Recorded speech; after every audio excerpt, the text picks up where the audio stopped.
Bem-vindos ao Cinemar de mais um programa da série especial Meu Filme de Cabeceira. Minha convidada hoje é a roteirista, diretora e escritora Ana Johan. Tudo bom, Ana? Tudo, e você? Tudo tranquilo. E vamos direto à pergunta: qual é seu filme de cabeceira? Olha, eu não tive que pensar muito, eu olhei inclusive para as minhas mãos aqui, e aí porque é difícil, né, um filme, mas foi o que me veio instantaneamente, é O Amor, do Haneke. Tem uma coisa muito curiosa, uma relação muito curiosa que eu tenho com esse filme. Esse filme ganhou a Palma de Ouro em Cannes. E aí, quando eu vi o anúncio do resultado, Amor, de Michael Haneke, eu imaginei: "Espera aí, um filme do Haneke chamado Amor", no primeiro momento aquilo não fez muito sentido para mim, porque eu conheço a obra dele e amor não é bem uma palavra que automaticamente você associa a um filme do Haneke, né. Claro que eu fui assistir ao filme quando ele estreou aqui no Brasil e, como você, eu acredito, me surpreendi muito com o filme e não consigo imaginar nenhum outro diretor fazendo um filme como esse, e para mim também foi uma das mais belas histórias de amor que eu já vi no cinema. É, exatamente, né, porque me chama muito a atenção sempre nos filmes, o ponto de vista que você coloca numa história, né. E quando eu vi esse filme eu fiquei encantado, tanto que eu transformei esse filme no meu mestrado, né, eu comecei a estudar a poética no roteiro cinematográfico e eu usei muito esse filme, né. E é um filme que, apesar de não ter uma origem teatral, ele tem uma estrutura bem teatral, né. Ele acontece basicamente no mesmo espaço, tem algumas cenas, assim, externas, mas a maioria é dentro daquele grande apartamento, onde o casal que já está junto há bastante tempo vive. Eu não lembro agora o nome das personagens, mas são interpretados pelo Jean-Louis Trintignant e pela Uhum. Emmanuelle Rivard. E a única pessoa, fora eles 2, que aparece em cena em alguns momentos é a filha deles, né, que é interpretada pela Isabelle Huppert. É, tudo chega até o apartamento, né, as pessoas, inclusive a pomba, né, como eu Sim. mencionei, que estão aqui na mão, né. E eu também sou aficionada por esse ponto de vista e por histórias que se passam em poucos cenários, ou um cenário só, e esse filme é espetacular por isso também, né. E quem conhece o teu filme de estreia, o teu longa de estreia como diretor, A Mesma Parte de um Homem, ele acontece basicamente ou quase Ex inteiramente naquela casa. exatamente. Que Mas pode então, ser uma peça de teatro, mas não, mas né, é não. cinema, assim como o filme do Haneke. Como é que foi a tua reação a ver esse filme pela primeira vez? Você acabou de nos dizer que ele terminou se tornando o objeto do teu mestrado, você chegou a tatuar, referências a esse filme em você. Como esse filme mexeu contigo quando você o viu pela primeira vez? Então, eu acho que a primeira coisa que eu fiquei impactada é pelo ponto de vista que ele coloca sobre o amor, né, justamente trazendo, uma outra perspectiva do que é o amor, e eu acho que esse filme ele reúne, assim, aquilo que eu falei, tudo que eu gosto numa dramaturgia, assim, espaços mais limitados, e ele também tem uma questão de um simbólico muito forte que permeia essa narrativa, né. O Haneke, ele tanto é estruturalista num sentido que você vai estudar, assim, o filme dele tem 3 atos, mas é tudo muito diluído, né, essas engrenagens você nem percebe. E tem situações ali tanto que, tem ação e consequência, e outras como não, né. No primeiro momento do filme, quando eles estão voltando de um concerto, que é, né, esse casal está voltando de um concerto e a primeira imagem que a gente vê fora, tem sinais de arrombamento numa porta, e aí você, né, num filme de ação e reação narrativa clássica, isso sempre vai ter uma consequência. E dentro do filme do Haneke, não. Isso é uma ação do cotidiano. E ele trabalha para mim lindamente assim o que é esse viver, né, no cotidiano, nessa casa. E o que é o amor, né? Eu acho que me impactou porque eu nunca tinha visto um filme sobre dessa perspectiva do que é o amor, né? Lembrei Porque a agora o gente nome. vê filmes de pessoas salvando as outras, né? Sobre o amor. E nesse caso é sobre uma pessoa que ajuda a outra a morrer, né? E é esse o ponto de vista dele sobre o amor. Alerta de spoilers. Lembrei agora o nome das personagens. O Jean-Louis Trintignant é o George, a E Emmanuelle a N, né? Picard é a Anne, Eva é o Ah, nome da filha deles, né? Que é a Isabelle Huppert. exato. E mesmo isso que você acabou de mencionar, da questão da estrutura, dos três atos e tudo, ele até que subverte um pouco, porque ele brinca na montagem com essa ordem das coisas, né? Esse arrombamento se descobre depois o porquê dele, ele vai. E ele nem solta tanta pista assim, você vai ter que ir até o fim para ter uma compreensão do todo, né? Mas ele brinca muito com isso aqui, né? É, assim, é uma velha estratégia narrativa, né? Diva. Começar Uhum.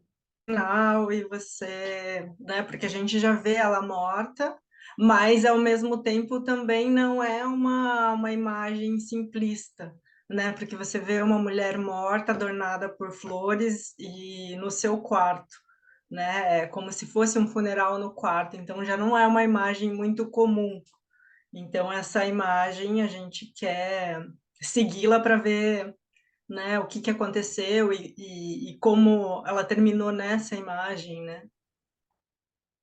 O que me chamou muita atenção quando eu vi esse filme foi que esse filme veio logo depois do grande sucesso com a Fita Branca, né? O Haneke ganhou muitos prêmios com a Fita Branca. É um filme, da mesma forma, bastante impactante. E como eu te falei no começo da nossa conversa, né? O fato do filme se chamar Amor me pegou assim meio que de surpresa mesmo. Eu esperava qualquer outra coisa menos isso. Se bem que depois vendo a obra do Haneke, o amor de uma certa forma ele está sempre presente nos filmes dele, mas não é também aquele amor idealizado demais, ou romântico demais, ou hollywoodiano demais, senão não seria Haneke. Sim, não é o E, amor construído idealmente, né? Mas por Aham. isso que é forte, né? E por isso que Uhum. ele chama atenção. E ele, talvez até pelo fato dele ser professor também, tem muito desse rigor estrutural que ele imprime em todos os trabalhos dele. Você já conhecia bem a obra dele antes, anterior ao Amor, ou o Amor foi de repente o ponto de partida para você procurar É, eu conhecer tinha, melhor? eu tinha assistido alguns filmes e gostava já do estilo dele, mas nada tinha me impactado tanto quanto essa obra, né? E porque eu estava atrás de pensar como que nasce a poesia no roteiro e não do ponto de vista da direção ou da luz fotográfica, né? Que é sempre isso que aparece nos estudos. Para mim, o amor foi um prato cheio, porque ele tem essas simbologias, né, onde você tira a função do objeto e traz esse outro aspecto poético, e aí eu comecei a seguir a trilha da pomba, né, que aparece ali dentro do filme, e foi basicamente esse meu objeto de estudo do mestrado, né, tanto que eu estou aqui, ó, com o livro. Ele está disponível, inclusive, online, e-book gratuito, assim, para quem quiser, porque é um estudo bem específico sobre o roteiro, né? Geralmente você não encontra esses estudos, né? E é curioso você citar essa figura da pomba, porque ela tem múltiplos significados, né? Tem uma simbologia toda especial. Uma de caráter religioso, que muitas vezes é o que mais se costuma associar, né? A pomba da paz, aquela Sim, questão toda. Mas no caso desse filme em particular, ela tem um sentido prático, digamos assim, e também um outro significado mais profundo. De que forma essa simbologia que ele costuma usar nos filmes dele te impactou? No caso do amor que eu comecei a ver ali, o que é interessante é que essa pomba, antes dela aparecer como figura, né, figurativa, ela aparece como de uma forma mais abstrata nos quadros. E aí, e é claro que às vezes você precisa ver o filme várias vezes para você prestar atenção nisso, mas de qualquer forma o filme está emanando ali essas figuras, esses símbolos. E a primeira vez que ela aparece num quadro é quando a Anne volta do hospital, né? Porque como você falou, a gente não tem esse fora, ela volta do hospital e ela atravessa esse quadro da pomba.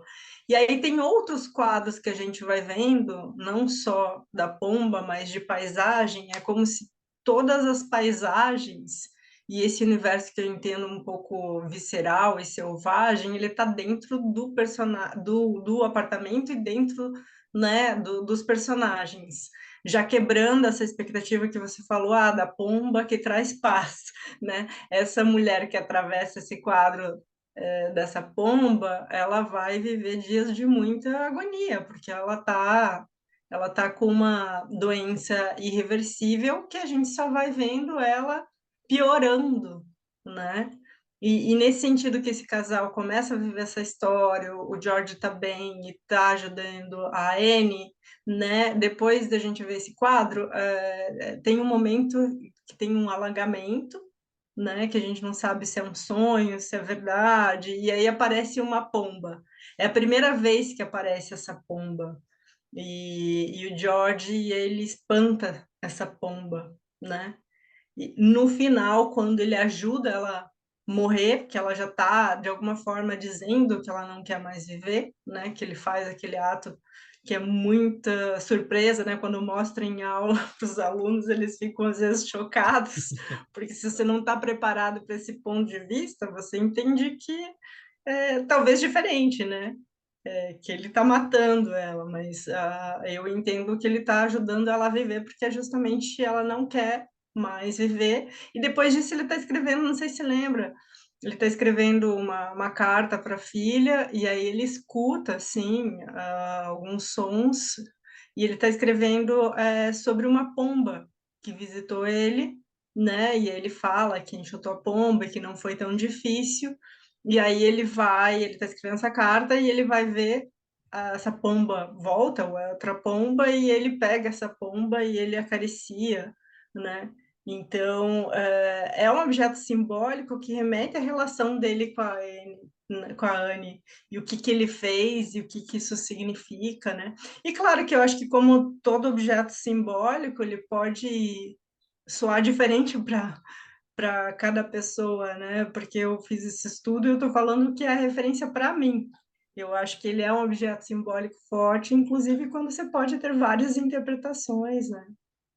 Uma coisa que sempre me chamou a atenção nos trabalhos do Haneke, e isso é visível demais em Amor, ele é um diretor extremamente econômico, não tem uma cena dele, não só nesse filme, mas em qualquer outro, que você possa dizer assim: não, essa cena está excessiva, dava para tirar sem atrapalhar a estrutura da história como um todo. Não, não existe isso nele. O que ele mostra é porque tem que estar lá, precisa estar lá, é importante.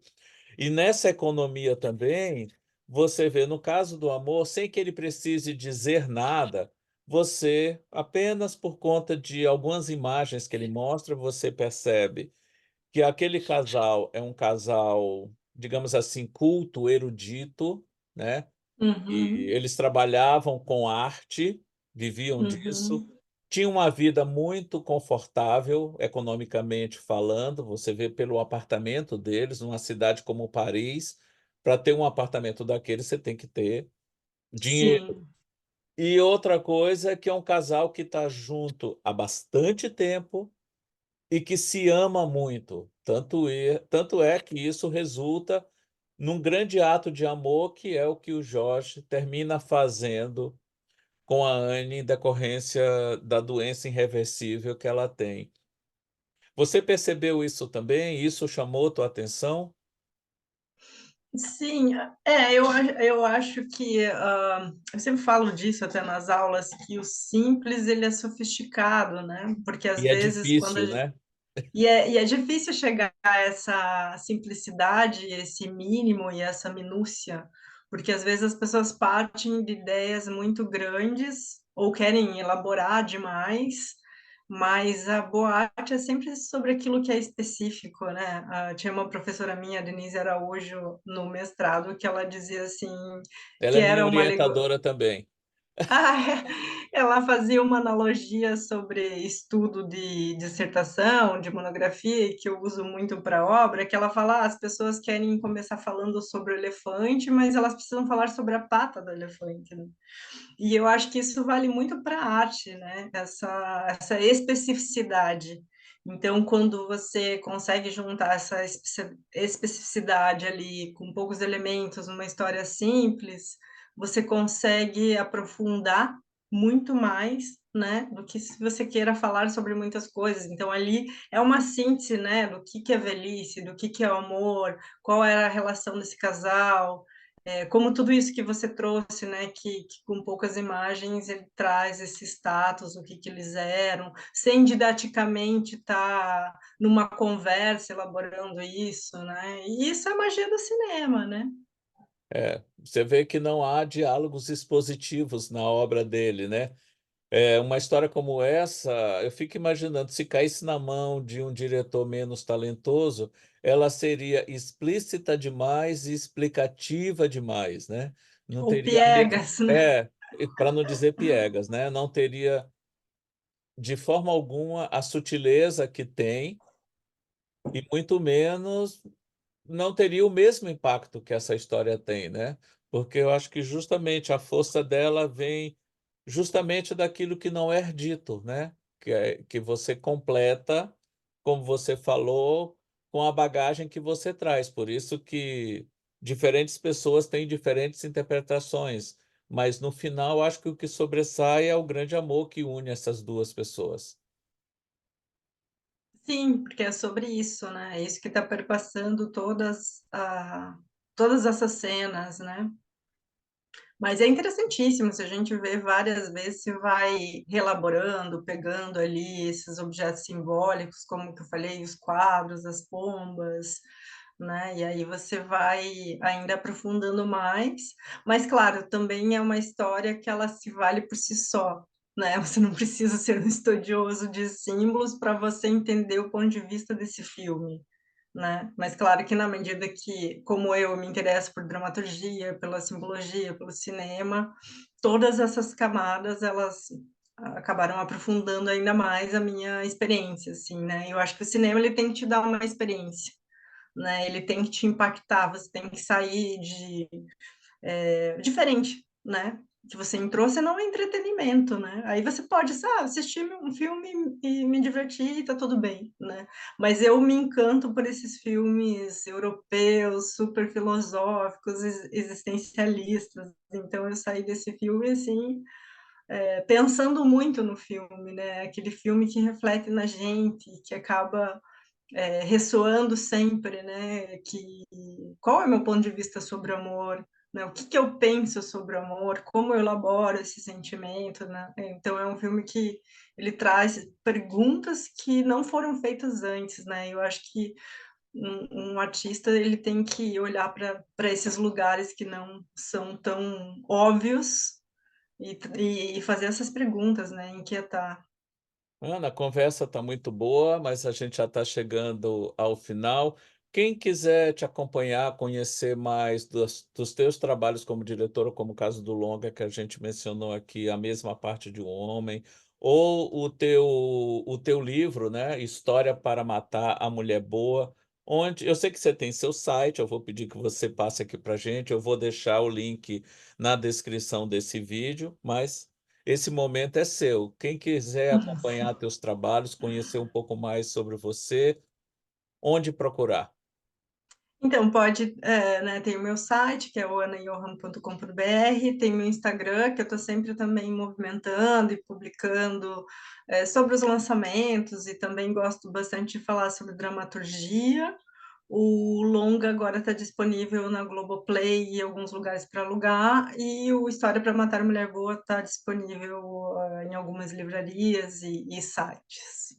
Pelo teu site tem um link para adquirir o livro?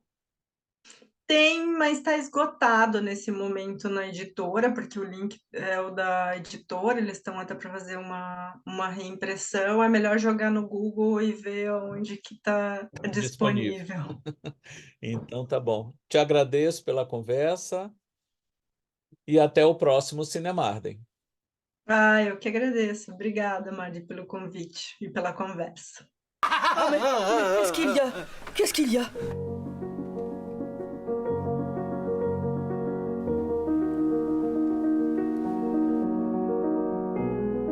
No, it's not okay.